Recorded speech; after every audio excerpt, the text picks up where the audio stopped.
Welcome to Now, I'm Ashely Jenkins. I'm Turney. Kids love Battlefield, apparently, which is good, because we got more Battlefield news for you today. The trailer for the weirdly named Battlefield 1 hit on Friday, giving us a glimpse at all the ways we'll be shooting dudes, meleeing dudes, running dudes down on horseback, etc., etc.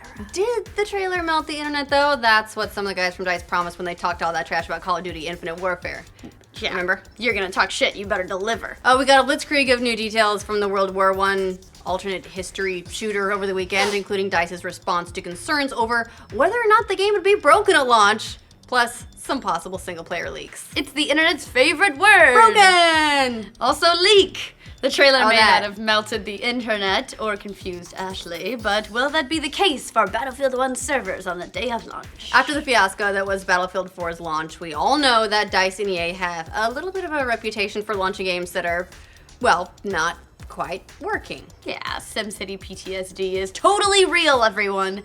Speaking with GamesBeat about all the things Battlefield this weekend, lead designer Daniel Berlin addressed concerns about the game's launch in October. When asked about how DICE plans on avoiding another busted-ass launch, Berlin said, "It's a focus for us. We know it was a difficult launch. We've been working on this for a long time." He went on to say, "We've released Battlefront, which did really well. We're pushing an open beta to ensure stability. We've taken a lot of learning from that experience, and we feel like we succeeded with Battlefront. We'll take everything we learned there and apply it to Battlefield 1 as well." Wasn't there also an open beta for Battlefield that actually went really well? Huh. Well, look, whatever sounds like on paper, I'm sure they've sort of learned their lesson from Battlefield 4. We can hope, but honestly, you'd never know with EA. If you'll recall, the game's launch was of the disastrously bad variety. There were so many bugs and glitches that DICE had to postpone the game's DLC because they had to prioritize fixing the busted piece of software they had released. Although, hey, that's nice. You listening, Warner Brothers and Batman Arkham? Anyway, at the time, they blamed the game's complexity for the issues, pointing out not only that it had 64-player support along with tablet support, but that it also had to be optimized for new consoles. Oh, game development's so hard. It really is hard, though. It is. It is. The problems didn't stop there, though. It's professionals. I mean, it's true. Anyway, a bunch of EA executives sold stock totaling $13.2 million ahead of the game's launch, knowing that launch complaints would deplete the value of any of the company's stock. I mean, that's how messy that got. Sounds shady. Plus, it got so bad that a class action lawsuit was actually filed by company shareholders alleging that EA knowingly released a broken game while talking up the game's value prior to launch. And now, to be clear, these guys don't really care about whether the game's broken, just that the broken game lost them a whole bunch of money. And they're the ones in a position to actually have an impact, not like change.org. Yeah. During all this, EA swore up and down that Battlefield 4 was just fine. Months after the game's totally wonky launch, EA CFO Blake Jorgensen told the company that it hadn't seen any damage from the launch, saying, "I don't see that there's a damage issue. I think for us, it's making sure that we're providing great gameplay for the consumer, and we'll continue to do that." Maybe oh God, I hope they learn. But hey, on the flip side, at least they eventually acknowledged that it had some troubles. In 2014, producer David Sirlin said in an interview, "I can absolutely say that we lost player trust in the game's launch and the early parts of the year." That's nice. He went on to say that DICE had changed its process for releasing games because of all this, and hey, if Battlefront is anything to judge the new process by, hey, it does work.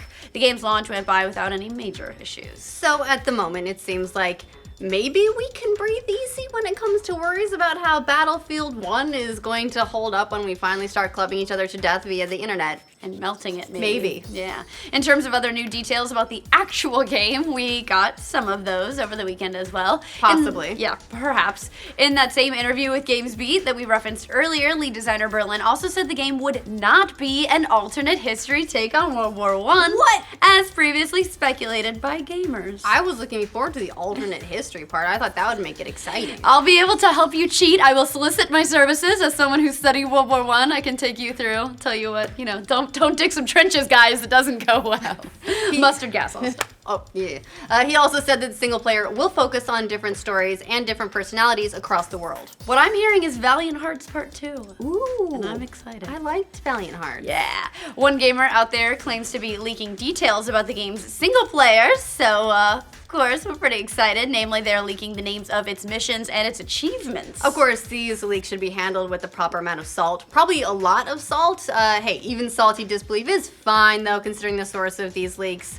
Yeah, gamers, they're not so great. Gamers have discovered that Twitter/Reddit user TXT231, which sounds like someone who spam texts you, has been quietly disseminating eerily accurate information since the middle of last week, calling that the game would be titled Battlefield 1 and that it would be set in World War I. While many had an inkling that it was going to be set in World War I from the get-go, hardly anybody at all could have guessed the game's title out of nowhere because...